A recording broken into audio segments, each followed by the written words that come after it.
June 6, 1944, the largest combined land, sea, and air operation of all time was launched from bases in southern England to liberate Europe from its Nazi oppressors. It was called D-Day, the day intended to crack the wall of Hitler's fortress Europe. Hundreds of thousands of soldiers from America, England, and Canada massed inside Great Britain, where 16 million tons of supplies had been stockpiled in preparation for this day. The when and where of arrival is not for publication, but the why is common knowledge. Another great influx of American units for the invasion of Europe. When the balloon goes up, these fully trained men will participate in the greatest military expedition in history. One of the most important of the American imports was General Dwight Eisenhower, the supreme commander of the invasion force. Eisenhower, or Ike as he liked to be called, had already successfully led the invasions of North Africa and Sicily.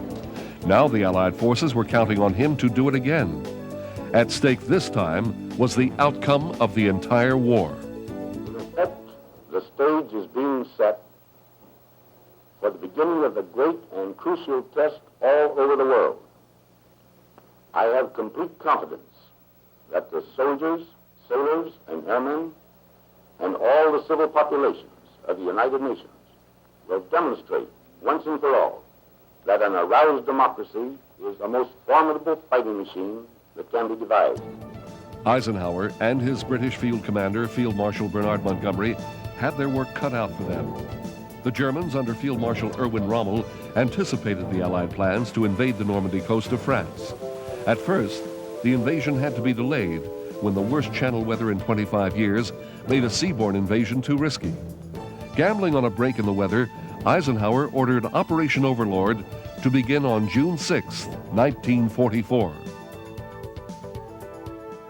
The dawn of June the 6th comes up like thunder over the invasion coast as Allied heavy and medium bombers, following in the wake of Bomber Command, send down their share of the 20,000 tons of bombs dropped in the 24 hours preceding the landings.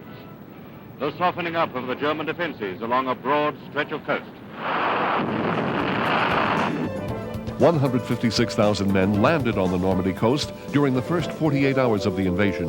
6 beachheads were established despite the punishing fire from Rommel's Atlantic Wall defense.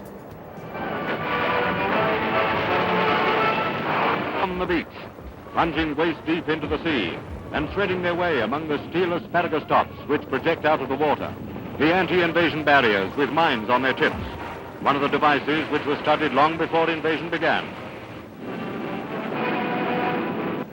This was going on while Britain breakfasted to the first news of the Allied landings. These pictures take you right in among the men who are putting Dunkirk into reverse, planting themselves on the first bit of French soil to be won back after 4 years. Part of the invasion's success lay in the German reaction. Hitler believed the attack was a feint and thought the real invasion would be east of Normandy. Accordingly, he kept his reserves out of the battle, including his formidable Panzer tank divisions.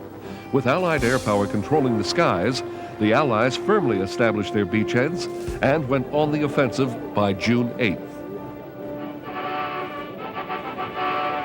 Tanks begin to rumble ashore as our bridgeheads are extended. Armor for the assault and capture of Bayeux and the heavy fighting around Caen. Stiffening of resistance was to be expected. A Boche with his face bashed about a bit joins the gang of his fellow countrymen taken prisoner. Just a few chipped off Hitler's army of occupation, for whom the invasion bell tolls. With the unqualified success of D-Day, the Allied forces began their push toward Paris. The heroic efforts of the Allied troops on June 6, 1944, would prove to be the beginning of the end for Hitler and Nazi Germany.